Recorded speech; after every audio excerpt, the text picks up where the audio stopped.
Hello student, today we will begin with chapter 1 Introduction to Medieval Period of class 7th in SST book. Human life is divided into 3 stages. जो human है, इंसान है, उसकी life 3 stage में बटी हुई है. Such as childhood, youth and adult life. पहले बचपन होता है, फिर adult एज आती है, फिर young age. In this way, history is also divided into 3 periods. History भी 3 प्रकार से बटी हुई है. Ancient, medieval and the modern. In this जो हिस्ट्री है वो भी 3 पार्ट में डिवाइड है. एंशियंट मतलब पुराना काल, medieval मतलब बीच का काल और मॉडर्न मतलब जो अभी चल रहा है आधुनिक काल. ठीक है, तो हम इस चैप्टर में मिडिवल पीरियड के बारे में पढ़ेंगे. 7th क्लास में हमने एंशियंट पीरियड के बारे में 6th क्लास में पढ़ा था और मॉडर्न पीरियड के बारे में 8th क्लास में पढ़ेंगे और 7th क्लास में हम हिस्ट्री में मिडिवल पीरियड के बारे में पढ़ेंगे. Ancient history has already studied in previous class. The medieval period of the middle period in considered from 8th century to 18th century.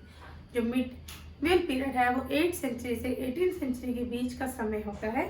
ठीक है, और हमने एशियन के बारे में जैसा कि मैंने भी आपको बताया था हम पीछे की क्लासेस में पढ़ चुके हैं और अब हम मिडिवल पीरियड के बारे में पढ़ेंगे. The medieval period was known as a link between the ancient and the modern period. जो मिडिवल पीरियड है वो मॉडर्न और एंशियंट पीरियड को लिंक करता है, आपस में जोड़ता है. The changes which took place during the medieval period has affected to some extent such as religion belief, some of the language, administration. Therefore in India the ancient period is lasted till about the 8th century. धीरे धीरे जैसे जैसे medieval period में changes आए, ठीक है, religious belief कैसे कैसे चेंज हुए हैं, लैंग्वेजेस, कामकाज किस तरीके का हुआ है, इसके बारे में हम पढ़ेंगे. Therefore in India the ancient period is lasted till about the 8th century AD. जो ancient period था वो 8वीं शताब्दी तक था. The medieval period lasted roughly 8 to 18th century. जो 8 से 18th century के बीच का समय है, 8 to 18th century is called medieval period. Okay, there was increased instruction between the two during the medieval period. In this period India interested with Arab, Turk, Afghans and Mughal. इस period के बीच में कौन कौन आए जिनके बारे में हम बात करेंगे, अरब, टर्क के लोग, अफगानीज और Mongols. Indian subcontinent. India was called by different name in ancient time. India को कई नामों से पुकारा जाता था, जैसे Aryabhata is called by as Aryan has settle in the north west. जब आर्यन लोग नॉर्थ वेस्ट में सेटल हुए गंगा यमुना के आसपास, तब इंडिया का नाम आर्यभट्ट के नाम से प्रसिद्ध हुआ. उसके बाद had settle in Punjab region they called the land Sapta Sindhu. जब लोग सिंधु नदी के किनारे पंजाब में सेटल हुए तब उसका नाम सप्ता सिंधु रखा गया. They were Indus and its 6 tributaries. Indus है और उसके 6 सहायक नदियाँ, ट्रिब्यूटरीज में मतलब सहायक नदियाँ. When Aryan settled at Ganga Valley, the land was known as Bharat. जब आर्यन गंगा वैली के पास रहते थे तब आर्यभट्ट ने भारत कहकर पुकारा. The region converted upper these were modern Pakistan, Nepal, Bangladesh and Afghanistan. Sources of studying history of medieval Indian medieval period. There are several reliable and authentic sources for studying history of the medieval period. These include archaeological and literary sources. हम history का ज्ञान कहाँ से प्राप्त करते हैं?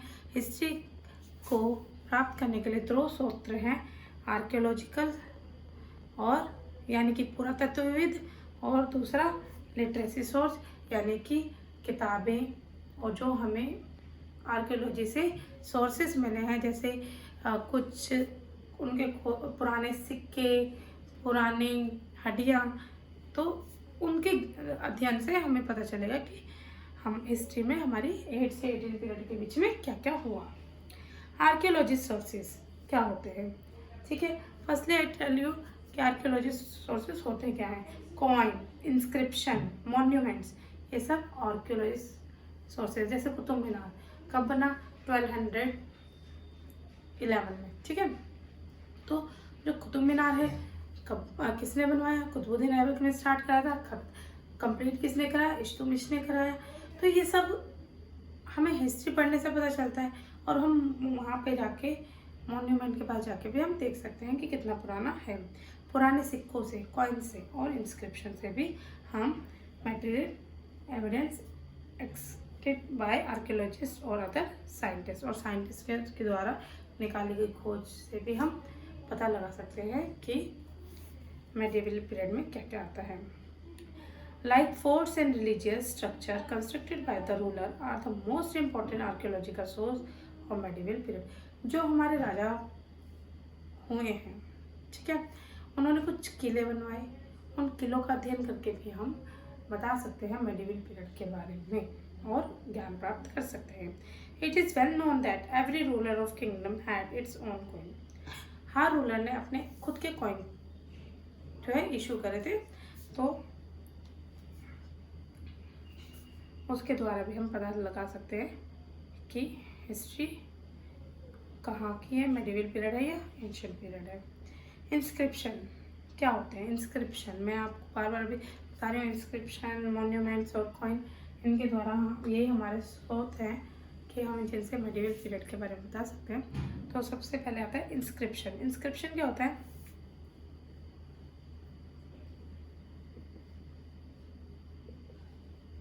ठीक है, first we will learn about inscription. This is a source of history study. Okay, inscription are found on copper plates और rocks and pillar at various places in India and Southeast Asia.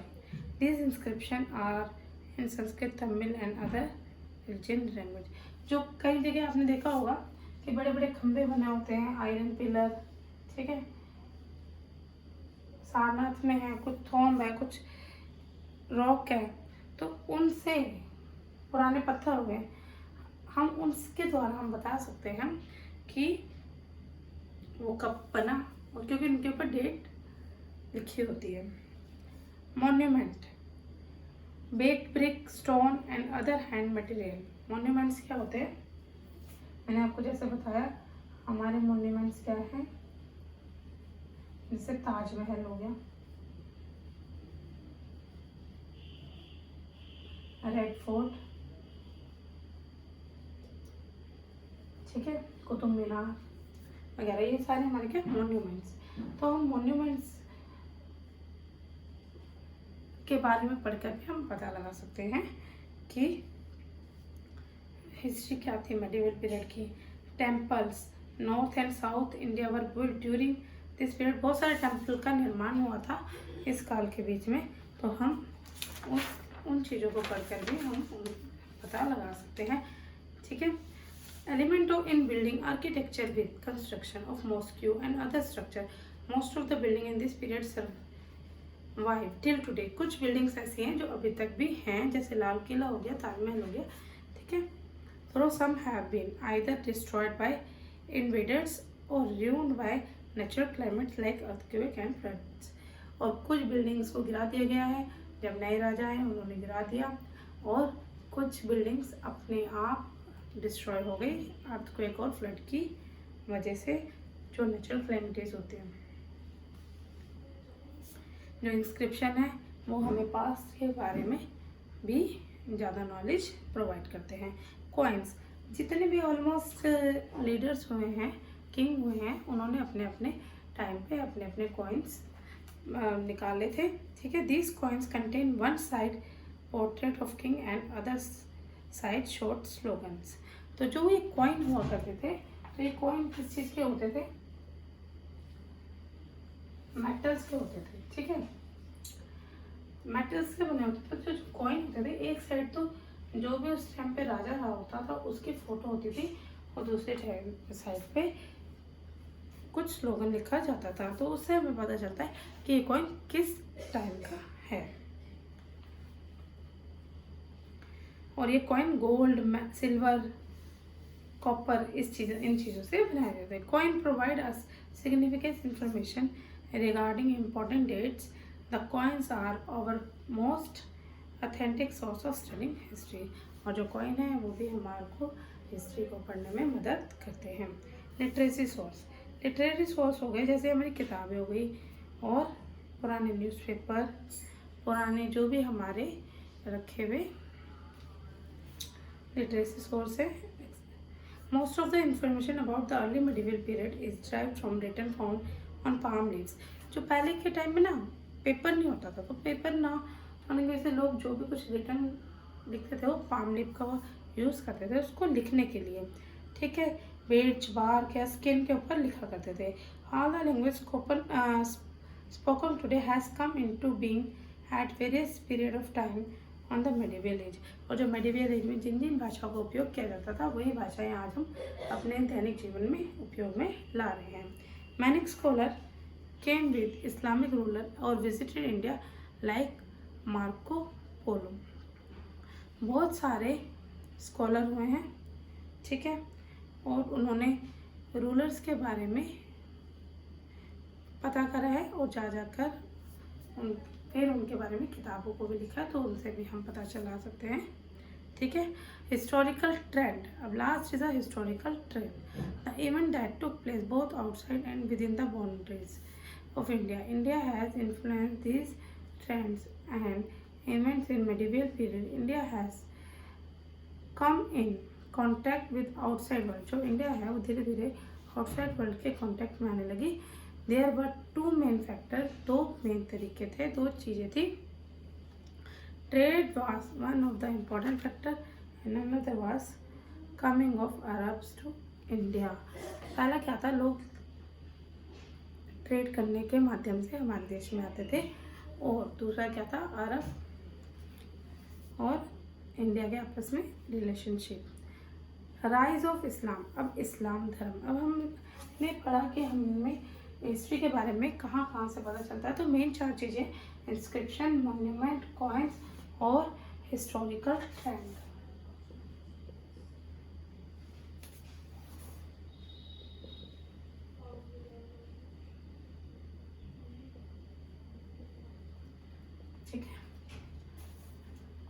Rise of Islam. अब इस्लाम धर्म की स्थापना कैसे हुई, हम इसके बारे में पढ़ेंगे। The Islam was founded by Muhammad ibn Abdullah. जो इस्लाम धर्म की डिस्कवरी की है वो किसने की है, मोहम्मद अबन अब्दुल्ला ने। Later he was called prophet Muhammad, फिर उनको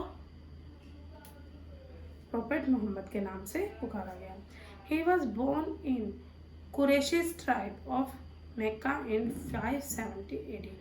उनका जन्म कुरैशी ट्राइब में हुआ था। ट्राइब में मतलब एसटी लोग, ठीक है, आदिवासियों में हुआ था, मक्का में। And found the new religion Islam. उन्होंने 622 में नए रिलीजन इस्लाम की फाउंड किया। The year 622 is known as Hijras in Islam and also is the first year of Islamic calendar। और जो 622 था वो इस्लामिक कैलेंडर का पहला साल था।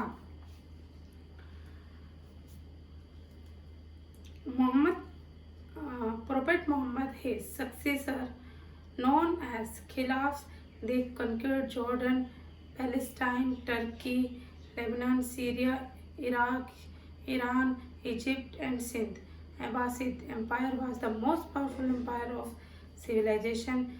He came to power of Khalifa at Baghdad in the middle of the 8th century. Islam spread fast in these countries. अब इन countries में इस्लाम बड़ी तेजी से फैला. इजिप्ट, जॉर्डन, टर्की, अरब, ठीक है. तो धीरे धीरे इस्लाम का विस्तार मक्का से होने लगा. Events in Europe. Next point is events in Europe. Europe में क्या क्या इवेंट हुए. The period between 5th to 11th century is known as dark age of Europe. तो जो यूरोप था उसकी डार्क एज कहलाई गई 5 से 11 सेंचुरी के बीच में. Europe was very backward in trade and commerce. जो यूरोप था वो कॉमर्स में और ट्रेड में बहुत पीछे था. There was disorder, instability and constant wars in Europe. क्योंकि यूरोप में लगातार युद्ध होते रहते थे तो इस वजह से वो ट्रेड में पीछे हो गया था. The city of Rome was attacked by Huns. जो रोम की सिटी थी उनको हंस के द्वारा अटैक की गई. The Goths and the Vandals means a person who deliberately destroy or damage public or private property. The common man was leading a wretched life. तो जो वेंडल्स होते हैं उनका मतलब होता है जो लोग कॉमन लोगों की लाइफ को डिस्ट्रॉय करते हैं, डैमेज करते हैं, नुकसान पहुंचाते हैं, ठीक है. और कॉमन इंसान के आम आदमी का जीना मुश्किल हो जाता है. During this time, the only culture developed which led to prosper in Europe was Christianity. अब क्या हुआ कि जब लोगों का जीना बिल्कुल बेहाल हो गया तो धीरे धीरे क्रिश्चियनिटी का जन्म होने लगा. These development in Europe affected the world.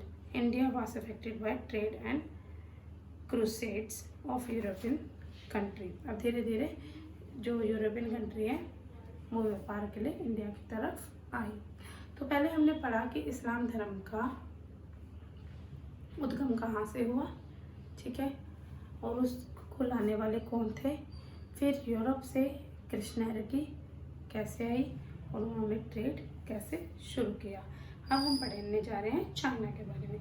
China society and culture had attained climax in the 8th and 9th century. जो चाइना था उसका भी जो कल्चर था वो 8th और 9th सेंचुरी में टैंग रूलर के बीच में था. टैंग वहाँ के रूल करते थे. Chinese merchant had vastly improved and increase this their trading relation with India. जो चाइनीज लोग थे वो इंडिया के साथ शुरू से ही ट्रेड करना चाहते थे और रिलेशनशिप बनाए रखना चाहते थे. The trade was carried through India विया लैंड रूट. वो लैंड रूट से ही ट्रेड करते थे क्योंकि चाइना और इंडिया का बॉर्डर तो आप जानते ही हैं आपस में मिलता है और जो चाइना है वो हमारी नेबरिंग कंट्री है. The sea route and the silk route with trade Buddhist and Islamic religion also reach China. यहाँ से सदाअत बुद्ध जो है चाइना पहुँचे और वहाँ पे बौद्ध धर्म को विस्तार हुआ चाइना में.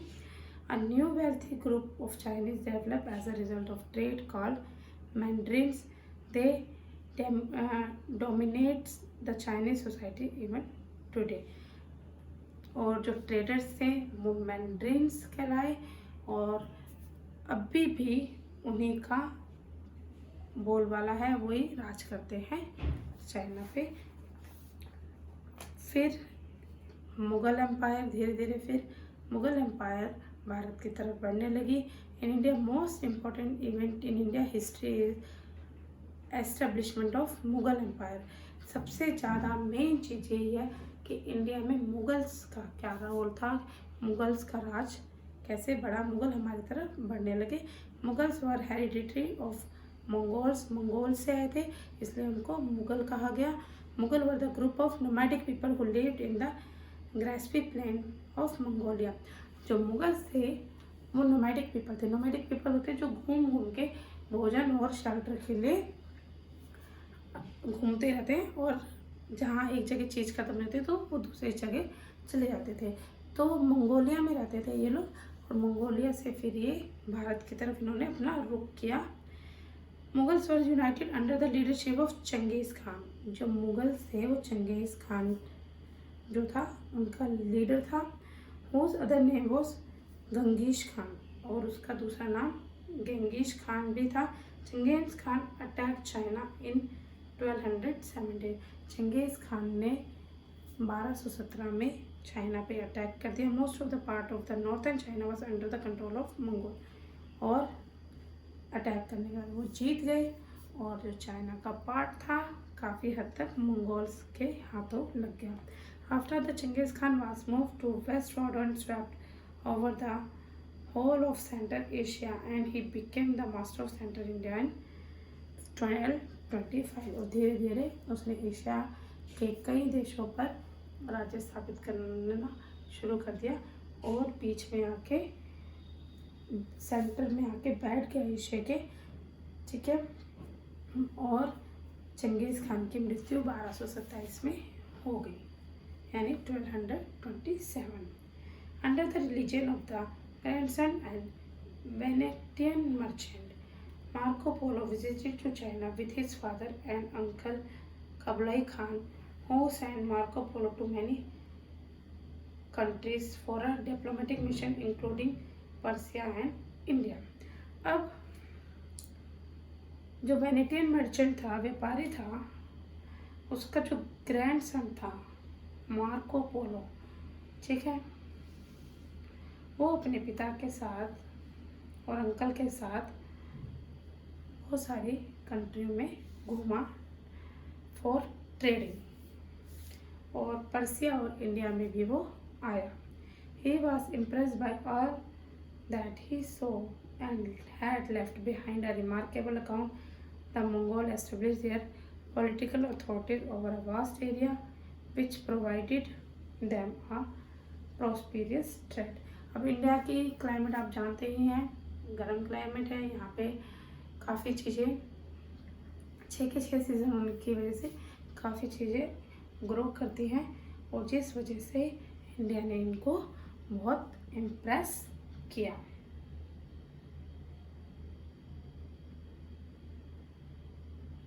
They had also influenced the event in Central Asia. Islamic ruler in Central Asia captured Constantinople in 1453। और ये जो एशिया में इस्लामिक धर्म को भी लाना चाहते थे, उसमें भी कामयाबी पाना चाहते थे, और 1453 में इस्लामिक रूलर इंडिया में एशिया के सेंटर में आ गए। Characteristics of medieval period. हम मेडिवल पीरियड के क्या क्या कैरेक्टरिस्टिक्स रहे हैं उसके बारे में हम पढ़ेंगे। Many historical monument and temple were built during this period such as Taj Mahal. बहुत सारे monuments का निर्माण मुगलों के राज में ही हुआ है, ठीक है, जैसे Taj Mahal, Lal Qila. The caste system become more rigid. The language are being spoken nowadays developed in this period। अब इसी काल के दौरान लैंग्वेजेस का, भाषाओं का भी डेवलपमेंट हुआ, विकास हुआ, और कास्ट भी, नई नई जातियों का भी इसी दौरान विकास हुआ। The food and cloth are being eaten and worn nowadays become popular in the medieval period। Food, cloth, जब देखो बाहर से कोई आता है अपने फूड लेके आता है, फूड हैबिट्स उसकी वही होती हैं, नई नई फूड हैबिट्स लेके जाता है, नई नई लेके जाता है, तो इस तरह इस समय फूड और क्लोथ्स भी पॉपुलैरिटी में आए। मेडिवल पीरियड के India a multi culture legacy with the fusion of Hindu and Muslim culture. With this intermixture of religion communities, a composite culture has developed and flourished in this period। बहुत सारे culture हुए, ठीक है। हिंदू मुस्लिम का culture आया, वो दोनों इंटरमिक्स हुए, community a composite culture has develop. अब उन दोनों का मिक्स कल्चर भी, हिंदू मुस्लिम का मिक्स कल्चर भी धीरे धीरे डेवलप होने लगा। इसी के साथ हमारा ये चैप्टर फिनिश होता है। आई होप आपको समझ आया होगा, ठीक है। So subscribe my channel, share my video and like my video. Thank you very much.